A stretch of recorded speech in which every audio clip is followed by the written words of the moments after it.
Olá pessoal, saudações, tudo bem? Aqui é o professor Danilo Ramalho, de Comunicação, Marketing e Gestão. Espero que todos vocês estejam bem e sejam bem-vindos à nossa aula de Administração de Marketing 2.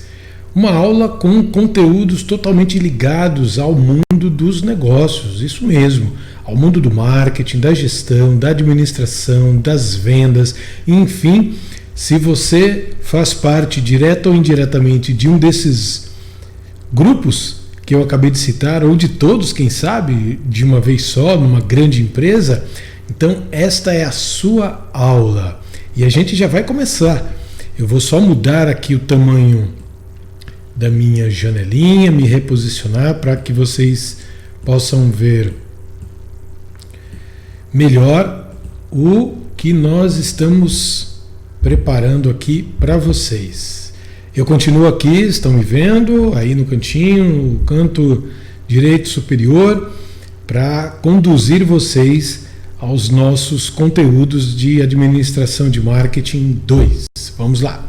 Vamos começar falando sobre segmentação, que é super importante nesse conceito de negócios, de marketing, de vendas. Então, 3 verdades sobre segmentação. Verdade número 1, você tem os mercados que não são homogêneos. Não são exatamente isso que você ouviu. Aparentemente, você pode até achar que os mercados são todos iguais, é uma coisa só, não é um mercado só. Quando eu vou ao shopping center é um shopping só, mas não. Os mercados eles são muito diferentes, porque eles têm consumidores muito diferentes, a gente vai ver logo mais. Então os consumidores eles não têm o mesmo comportamento. Os consumidores variam muito e a gente vai ver daqui a pouco mais detalhes sobre isso. Então, verdade número 1 da segmentação, os mercados são diferentes, não são homogêneos.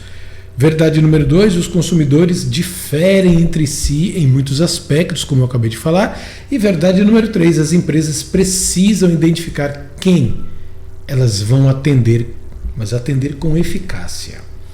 Se eu consigo abraçar essas 3 verdades aí, que aparentemente podem até ser simples, mas não são, porque eu vou precisar me aprofundar no marketing, eu vou precisar me aprofundar nos mercados e em vários tipos de conhecimentos diferentes que o marketing, como provavelmente você já sabe, afinal de contas nós estamos na Administração de Marketing 2, então lá no início do seu curso, com certeza você se deparou com o marketing inicial, chamado de Marketing 1 também, que você já identificou o marketing como um grande, complexo ambiente onde existem vários conhecimentos lá dentro. Então, eu me utilizo da psicologia, eu me utilizo da economia, eu me utilizo da administração, eu me utilizo da gestão, eu me utilizo de uma porção de conhecimentos que não são do marketing, mas que o marketing vai lá e vai beber dessas fontes. Então, se eu consigo abraçar estas 3 verdades sobre segmentação, que é o meu início de tudo, então eu já estou no caminho certo. Por que eu digo que é o meu início de tudo? Porque se eu tenho um negócio ou se eu trabalho em um negócio, a primeira pergunta que eu tenho que fazer é essa: quem é que eu vou atender? Eu estou trabalhando para quem? Quem é o meu consumidor, o perfil? Se eu pudesse desenhar o meu consumidor, quem seria?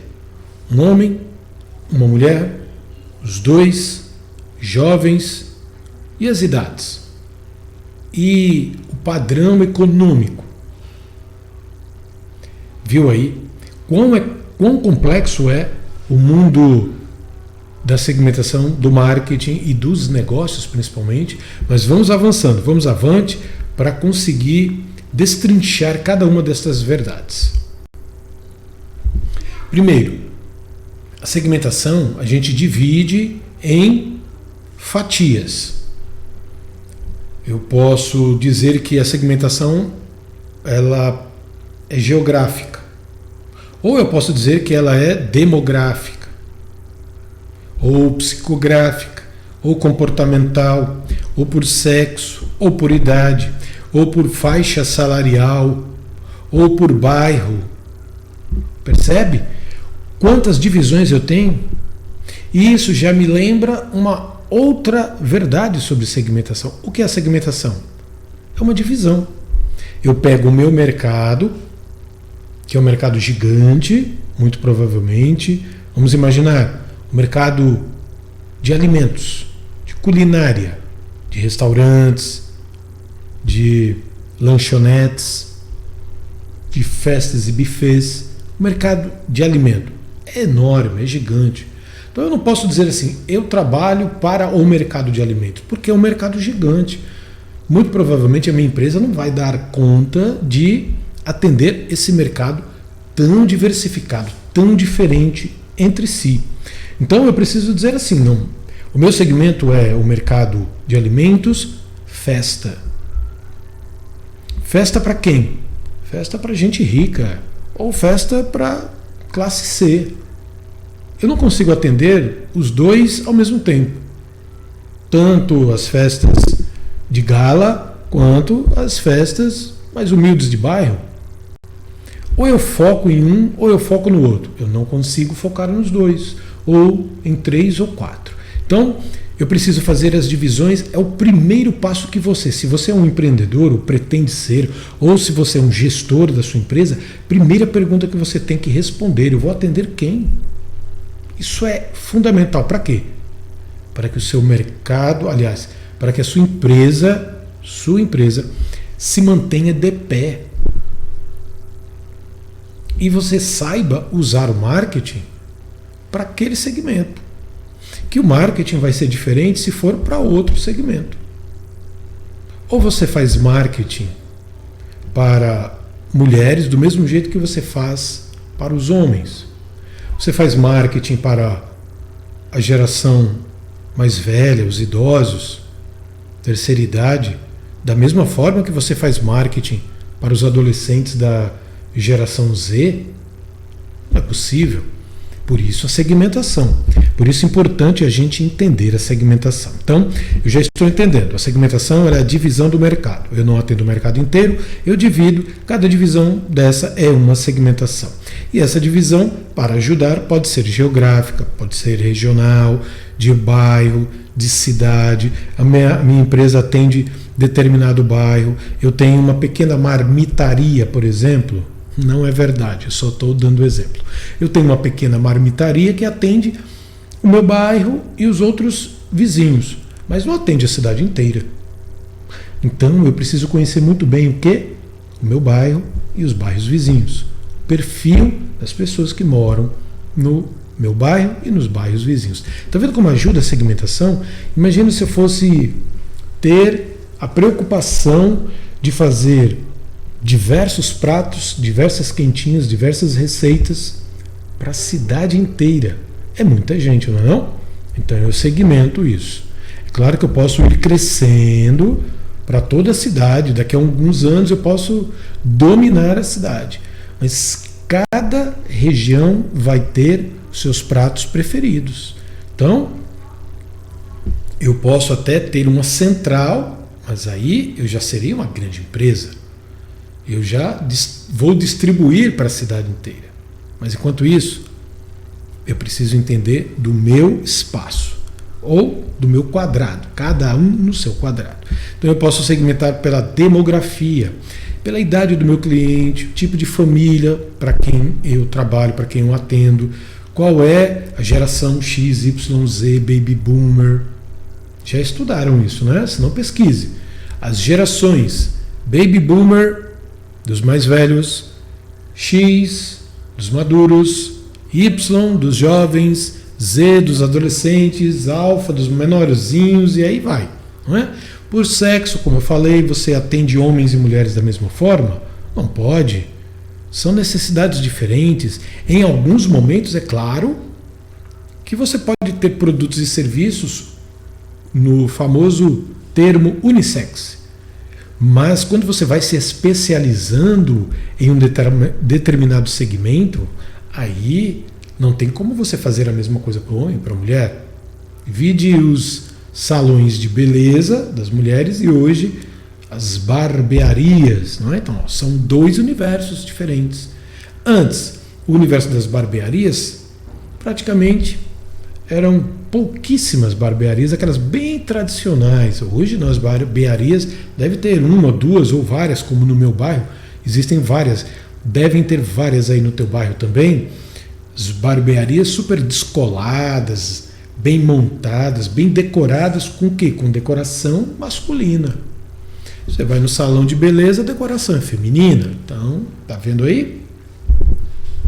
Pode ser também uma divisão de segmentos psicográficos, ou seja, o comportamento, os valores que as pessoas têm na vida, e aí você também vai entrar nesse conhecimento dos valores e vai ligar os valores da tua empresa com os valores do teu cliente.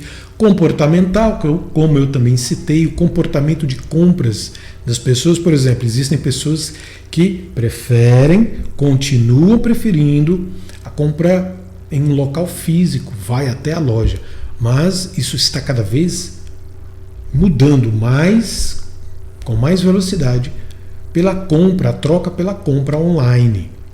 Então, qual é o comportamento do teu consumidor? Ele compra online ou ele compra somente fisicamente? Ele usa aplicativo para pedir o produto que você vende? Ou ele usa o telefone? Ou o WhatsApp? Entendeu aí? Segmentação. Como é importante a segmentação? Vamos para frente. Aqui eu tenho de um lado aí essa pirâmide invertida exatamente para falar da segmentação, dando o exemplo de mulheres. Olha como eu posso segmentar uma empresa que deseja trabalhar para as mulheres. Eu não sei ainda, professor, mas eu só sei que eu quero trabalhar para o público feminino. Aí eu pergunto, na minha consultoria de marketing, eu pergunto, e aí? Mulheres, existem vários tipos. Que tipo de mulher? Eu não sei. Mulheres. Não, mas mulheres? As mulheres são muito diferentes entre si em várias coisas. E aí, dá uma olhadinha na pirâmide invertida. Mulheres casadas, mulheres universitárias, casadas e universitárias. Casadas universitárias trabalham fora e são mães. Olha a divisão bem simples, mas super realista de um negócio que quer trabalhar para as mulheres. No começo, o nosso empreendedor achava que mulher era tudo igual. E não é. É uma consumidora com muitas facetas. Então, mulheres casadas, não me interessam as solteiras, eu quero as casadas. Mulheres universitárias, não interessa as mulheres que não estão na universidade, eu quero que aquelas que estejam, porque o meu produto tem a ver com elas. Trabalham fora, ou seja, e são mães, ou seja, mulheres que têm pouquíssimo tempo. Então talvez o nosso empreendedor tenha alguma solução, algum serviço, algum aplicativo que ajude mulheres tão ocupadas assim. Ok? É assim que nós pensamos a segmentação. Claro, a segmentação também pode ser de empresa para empresa. Muitas vezes a sua empresa não trabalha com o consumidor final. A sua empresa, como a gente vai ver no varejo daqui a pouco, a sua empresa trabalha para prestar serviços para outras empresas ou vender produtos tangíveis, mas para outras empresas. Você já deve ter ouvido falar no B2B, business to business, ou seja, negócio para outro negócio. Uma empresa vendendo para outra empresa. Também eu posso fazer a segmentação muito parecida com a segmentação humana sobre consumidores finais, usando a demografia, onde a empresa se localiza, o operacional, que tipo de empresa é, se é uma empresa tecnológica, que tipo de argumento, que tipo de venda, que tipo de relacionamento eu devo ter com uma empresa tecnológica, sim, não é? Abordagem de compras, como eles fazem as compras, eu mando um representante até eles entram no meu site. Então, não muda muito o relacionamento da segmentação entre duas empresas ou entre uma empresa e o consumidor final. Falei agora há pouco que a gente nos aprofundaríamos sobre o varejo. Acabou de chegar o varejo. E aí a gente faz uma divisão entre varejo e o atacado. Daqui a pouco falaremos do atacado. Primeiro, varejo. Então, uma boa definição, bem simples, consiste em todas as atividades que englobam o processo de vendas de produtos ou serviços para atender quem? O consumidor final. Eu gosto de dizer assim, para atender o CPF. Fica bem facinho. Se você não sabe se a tua empresa ou a empresa XYZ é varejista, é só você saber se a maior parte do faturamento que ela tem advém das vendas para o consumidor final, para quem tem CPF. Não é? Eu, você, pessoas. Por que essa divisão é importante? Porque existem empresas mistas, ou seja, que fazem vendas mistas, vendem tanto para o consumidor final quanto para empresas. Existem, não é? Existem empresas, existem lojas, existem empresas que fazem essas vendas casadas. Mas para saber se ela é uma varejista ou uma atacadista, que a gente fala daqui a pouco, é só fazer essa pergunta. O teu faturamento vem das vendas que você faz para o CPF ou para o CNPJ, que são as outras empresas? E a resposta vai definir se ela é varejista ou não. Não é? Então, varejista é qualquer instituição cuja atividade principal consiste no varejo, na venda de produtos para o consumidor final. Não é? Quando fabricantes e atacadistas vendem diretamente para o consumidor final, estão também desempenhando a atividade de varejo, isso que eu acabei de falar. Então, existem empresas que você pode... Parece que é um atacado ou parece que é um varejo. É só fazer a perguntinha do faturamento. Existem empresas, indústrias, por exemplo, de moda, que eles acabam criando pequenas lojas chamadas lojas de fábrica. Talvez você já tenha conhecido e até comprado em uma delas. Essas grandes empresas, elas fazem isso, não são atacados, não são varejo, mas elas montam essas pequenas lojas para se relacionar com o consumidor delas. Às vezes o consumidor está muito distante da indústria, não é? A indústria, por exemplo, de moda, manda as suas roupas para o varejo.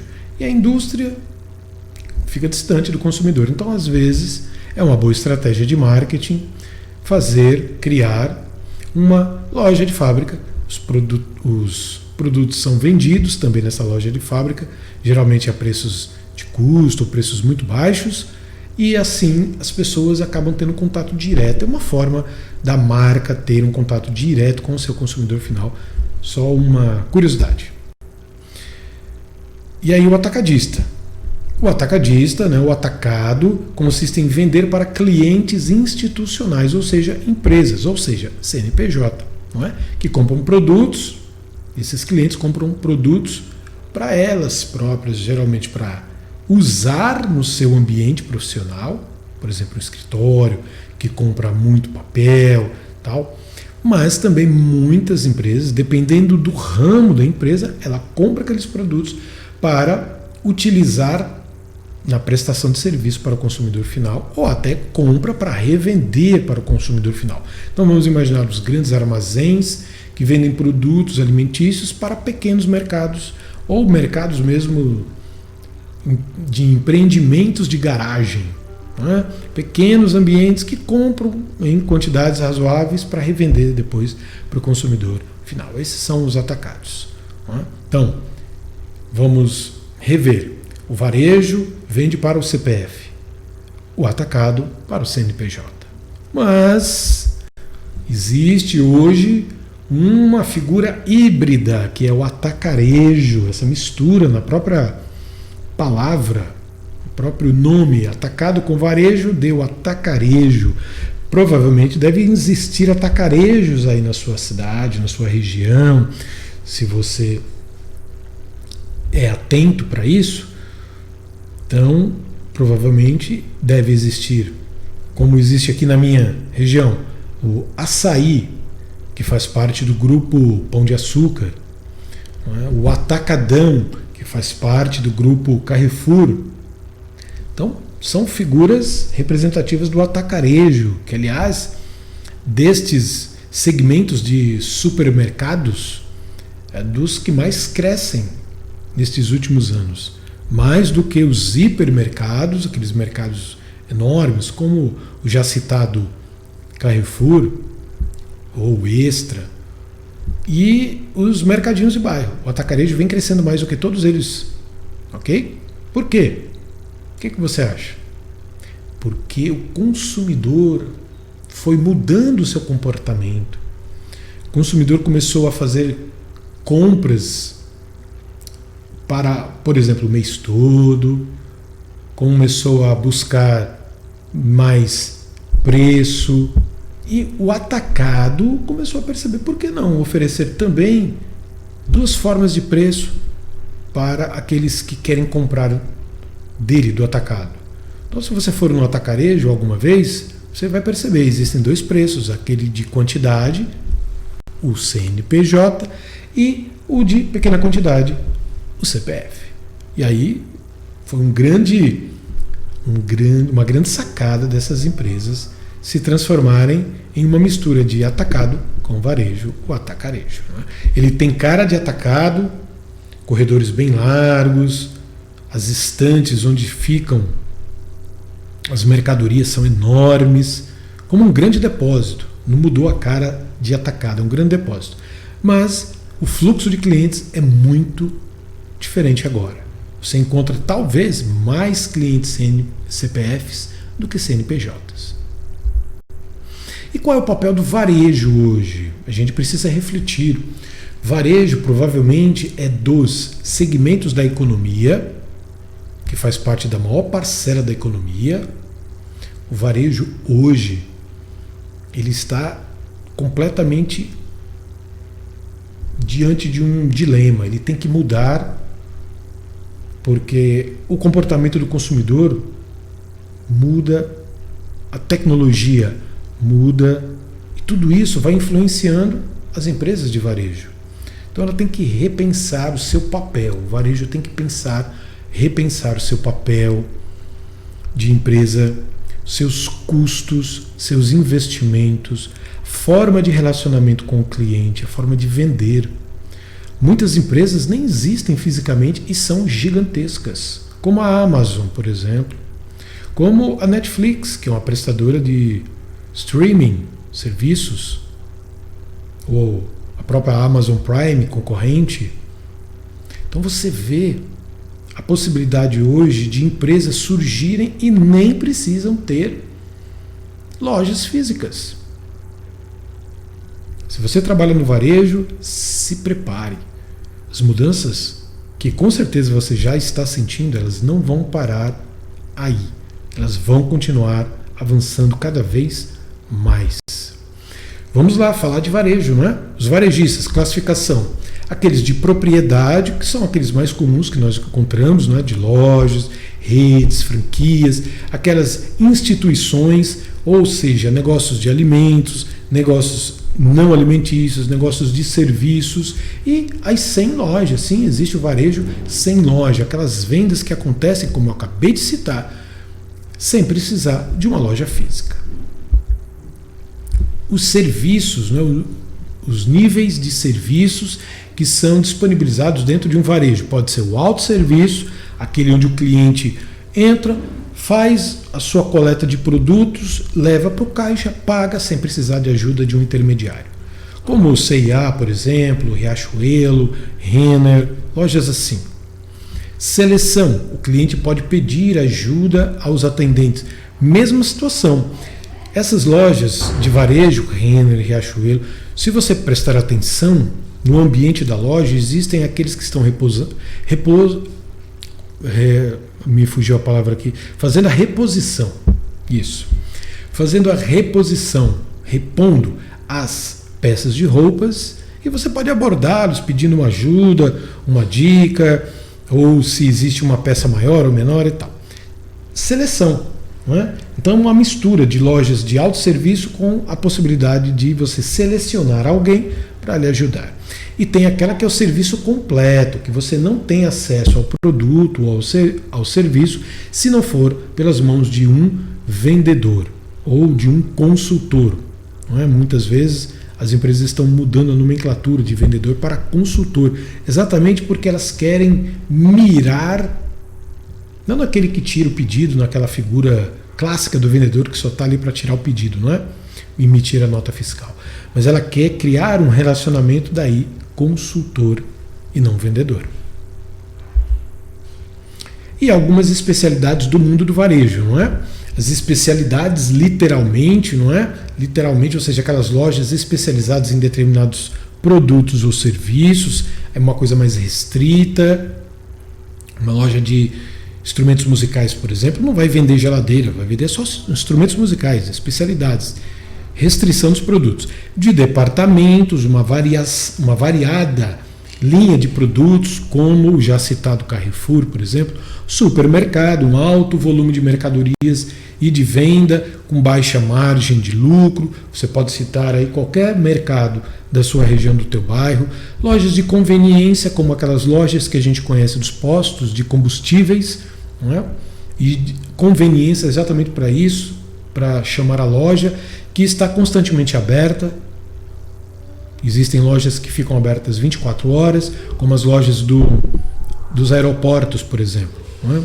Desconto e de liquidação, aquelas lojas mais populares, e o showroom, aquelas lojas de ambientes como salas, cozinhas, quartos, onde você vê tudo montado e você vai lá para escolher. Geralmente são lojas mais requintadas, de um público mais classe A, classe B+, não é? Onde você encontra grandes quantidades de móveis, de produtos geralmente para casa e de alto poder aquisitivo, para pessoas de alto poder aquisitivo. Os varejistas sem loja são aqueles que usam a internet, por exemplo, usam uma rede social, usam um WhatsApp. Hoje é super comum.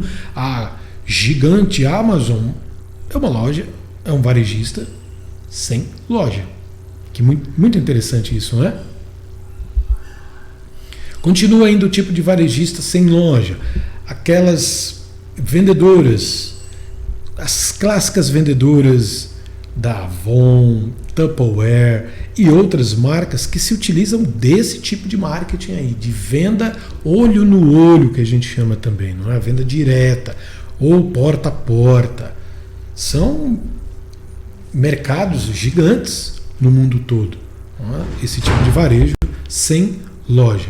E as vendas feitas por máquinas, os varejos feitos com o uso de máquinas, né? Ou vending machines. Como vocês estão vendo na figura, existem muitas marcas que se utilizam das máquinas, que parecem até robôs, não é? Por quê? Porque isso é conveniente. Elas podem ser colocadas em vários cantos, na própria faculdade pode ter, numa estação de trem pode ter, ou dentro de um supermercado, dependendo do relacionamento entre as marcas, também pode ter. Não é? Então, super bem-vindo. Os varejos corporativos são varejos, novos modelos, né, chamados de novos modelos, e bem aquecidos aqui no Brasil, como as cooperativas, empresas menores que se unem para formar um grupo mais forte, as franquias, que a gente também conhece, existem muitas franquias no mercado. Eu tenho uma determinada marca que se torna sucesso no mercado e eu posso alugar essa marca para que outras pessoas se utilizem dela, desde que elas me repassem uma determinada percentagem do seu faturamento, além de outras taxas, além de outros valores que são acordados aí em documentos, não é? Esses acordos fazem com que aquele que está alugando a marca, ou seja, os franqueados, não é? Os franqueadores são os donos das marcas, os franqueados são aqueles que estão fazendo negócio, estão alugando. E esses franqueados, eles acabam por receber toda a empresa, toda a marca prontinha, montadinha, não é? Mas é claro que em troca, através de contratos e acordos entre franqueado e franqueador, ele precisa repassar parte do seu faturamento. Não é? Existem muitos exemplos. As cooperativas dentro do negócio supermercadista é muito comum. Não é? Então, Essas cooperativas são muito comuns nesse grupo dos supermercados, porque os mercados menores de bairros, eles devem se unir, eles se unem para se tornarem mais fortes, poderem comprar em maior quantidade, poderem negociar melhor com os produtores. Se ele é um mercado pequenininho de bairro, ele não tem muita força, mas se ele se une a outros, ele se torna mais forte, inclusive para a concorrência dos mercados maiores. Não é? Então, as franquias, existem muitos exemplos. Cacau Show talvez seja uma das franquias mais famosas do Brasil. Quem tem a possibilidade de conseguir uma franquia, né? Ser um franqueador, um franqueado, franqueador é o dono da Cacau Show. O franqueado é aquele que faz um contrato com a Cacau Show, monta toda a loja igualzinha a todas as outras lojas da Cacau Show. Ele não tem muito poder de mudança, ele não pode literalmente mudar o layout, a cor, vender outro tipo de produto, somente Cacau Show. Existem também aqueles varejistas que investem numa marca própria. Aí vocês estão vendo o exemplo do Carrefour. Existem outros, é claro, mas se você for num hipermercado, na parte de supermercado do Carrefour, você vai encontrar muitas marcas com o próprio nome dele. Por que isso? Porque eles reforçam o relacionamento da marca deles com os seus consumidores. Então, novos modelos de varejo de marcas próprias. Existem também, destas novas formatações de varejo, aquelas chamadas Store in Store, loja dentro de loja, que provavelmente você também já deve ter visto por aí. Então, você tem uma loja maior e dentro tem um quiosque, dentro tem uma vending machine, uma máquina de vendas. Por que isso? Porque o público pode atrair de uma loja para outra. Então, imagina, uma grande loja com uma grande movimentação e eu coloco o meu quiosque lá dentro, faço um acordo, né, contratos, aquela coisa toda, e coloco o meu quiosque lá dentro. Então eu vou me beneficiar de todo o entorno da movimentação daquela loja, e a loja maior também vai se beneficiar, porque o quiosque tem o seu público, atende o seu público, e esse público vai ser direcionado para a loja maior também. Né? Então, loja dentro de loja. E para a gente fechar esses novos modelos de varejo, o varejo móvel ou varejo sobre rodas, como vocês estão vendo a figura do simpático food truck. Existem food trucks de todo tipo por aí, né? O próprio tiozinho lá da venda de picolé que passa na frente da porta da nossa casa com sininho vendendo picolé é um varejista. É um varejista sobre rodas, um varejo móvel. Veja a quantidade de tipos de varejo, né? E todos eles estão passando por mudanças, todos eles por conta de tecnologia, novos consumidores, novos comportamentos e tudo mais. Né? A gente pode também definir o mix de produtos que nós vamos vender. A gente não pode querer vender tudo, não é? Mas o mix de produtos a gente deve definir, como por exemplo, sabendo qual é o segmento da nossa empresa, sabendo qual é o posicionamento da nossa empresa no mercado, como ela quer ser vista no mercado, quais necessidades eu quero atender do meu cliente e qual é o posicionamento dos meus concorrentes também. Então eu devo responder cada um desses itens, qual é o segmento, eu quero atender, a gente já aprendeu sobre segmento, eu quero atender quem, homens, mulheres, jovens, de qual bairro, de qual classe social, posicionamento da minha empresa, eu quero que a minha empresa seja vista como aquela que resolve os problemas de transporte, aquela que entrega mais rápido, aquela que tem um atendimento mais simpático. Qual é a posição que você quer que as pessoas tenham da sua marca? Necessidade do cliente, os clientes têm todas as necessidades possíveis, eu não posso atender todas, eu devo escolher uma necessidade ou duas, enfim, eu devo escolher aquela que eu posso atender bem. E o posicionamento da minha concorrência, o que os meus concorrentes estão fazendo que eu não estou ainda fazendo. E aí eu trago um exemplo clássico para ficar bem fácil de a gente entender, que é o exemplo dos supermercados. Não é? O supermercado tem um mix enorme de produtos, vende de tudo lá dentro, porque ele quer abarcar o maior número possível de clientes de vários perfis diferentes, não é? Por isso é um ótimo exemplo. E dentro dessa hierarquia dos produtos dentro de um supermercado, que poderia ser de uma loja de conveniência, poderia ser de uma loja de roupas, não importa, é um varejo, então a lógica, o jeito de pensar serve para todo o varejo. No caso do nosso exemplo aqui, do supermercado, eu posso dividir em departamentos, seções, família, grupos, linhas e categorias. Tudo isso você encontra dentro do supermercado, viu?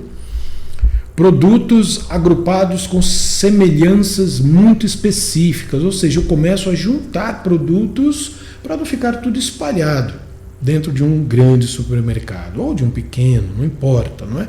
Eu tenho que usar esta lógica, por exemplo, departamentos, bebidas, categorias de refrigerantes, ou seja, dentro do departamento de bebidas tem vários tipos de bebidas e a categoria chama-se refrigerante. Se eu quero colocar o refrigerante em um determinado espaço, esse espaço é chamado de categoria. Tá? Poderia ser a categoria das bebidas alcoólicas, por exemplo, mas no nosso exemplo aqui, vamos pegar o grande departamento de bebidas e dividir em uma categoria que pode ser de refrigerante. E existe ainda a subcategoria. Refrigerantes também não são todos iguais. E aí eu divido mais um pouquinho a categoria, ela vira uma subcategoria de guaranás. Existem vários tipos de guaranás ou marcas de guaranás, não é? Dentro da subcategoria de guaraná, eu ainda posso dividir mais um pouco. Eu estou fazendo uma segmentação, percebeu? Segmento Guaraná PET, 2 litros, poderia ser latinha, poderia. Então eu posso ir dividindo. Por que todas essas divisões, professor? Para facilitar duas pessoas. O cliente do supermercado, porque ele vai saber direitinho onde vai estar o seu refrigerante, a sua bebida, no nosso exemplo clássico aqui, e vai ajudar também o gestor do supermercado para ele saber onde estão todas as mercadorias, controlar o estoque dessas mercadorias, vendas dessas mercadorias. E o subsegmento, eu ainda posso dividir o segmento em subsegmento, diet ou normal, no nosso exemplo de refri aqui. E para a gente fechar essa viagem ao mundo do Marketing 2, da administração de Marketing 2, algumas dicas sobre essas mudanças que nós estamos passando em termos de varejo, em termos de mercado, em termos de sociedade, não é? Mudança número 1, ou tendência número 1, fast trending, ou seja, as tendências de moda estão cada vez mais rápidas, cada vez mais passageiras. Outro, a inovação, hoje ela se faz presente em todos os lugares. E inovação não é só tecnologia. Inovação é uma forma também diferente, principalmente uma forma diferente de pensar. Então você pode inovar no marketing da sua loja, você pode inovar na gestão que você faz das pessoas que trabalham com você, você pode inovar também em produtos que você vende, passar a vender produtos mais inovadores. Reparou aí? Inovar não é só tecnologia, mas também uma forma de você pensar e administrar o seu negócio. Hoje também os produtos podem e muitas vezes são produtos para serem montados pelo próprio consumidor. Existem marcas de móveis, de escritórios ou de dentro de casa, onde você compra o produto, uma estante, por exemplo, e você monta. Então isso é uma tendência, as pessoas gostam de meter a mão na massa e isso é uma tendência do varejo, não é? Customer 360 graus, ou seja, o cliente está no centro das atenções, deve estar no centro das atenções das lojas, das empresas, das marcas. Customização em massa, não é? A ideia de você fazer produtos customizados com a cara do teu cliente. Como eu já falei, o consumidor no centro das decisões das empresas, nada fora disso. Vender experiência não é vender somente o produto ou serviço, mas vender um ótimo atendimento, um pós-venda. Isso gera experiência. A integração dos canais. Hoje a sua empresa não pode ter só a loja, ou só o site, ou só o entregador. Todo mundo tem que estar integrado, falando a mesma língua, usando, por exemplo, a mesma farda, as mesmas cores, o mesmo tipo de atendimento. É um grande desafio isso aí, tá bom? Para as lojas, para as empresas é um grande desafio, mas não pode fugir desse desafio. Os combos, ou seja, produtos que são casados e vendidos de forma unida, de forma casada, não de forma mais separada. Claro, você sempre vai ter a opção de separado, mas os combos, eles vieram com essa ideia de que eu posso unir vários desejos ou vários sabores, como a gente está vendo aí na telinha, por um único preço. Isso é também uma grande tendência. E a última tendência é a questão da sustentabilidade. A gente não pode mais fugir da ideia do meio ambiente fora dos nossos negócios. Ele deve estar dentro dos nossos negócios, literalmente, com os nossos consumidores, clientes e também com os nossos colaboradores e funcionários. Ok? Espero que você tenha gostado dessa viagem, desse mergulho no mundo da administração do marketing, onde nós vimos vários conceitos desse universo. Literalmente é um universo, marketing, de tanto conhecimento que tem nele. Agradeço a sua atenção e espero estar com vocês em outras disciplinas. Muito obrigado e avante no sucesso de vocês.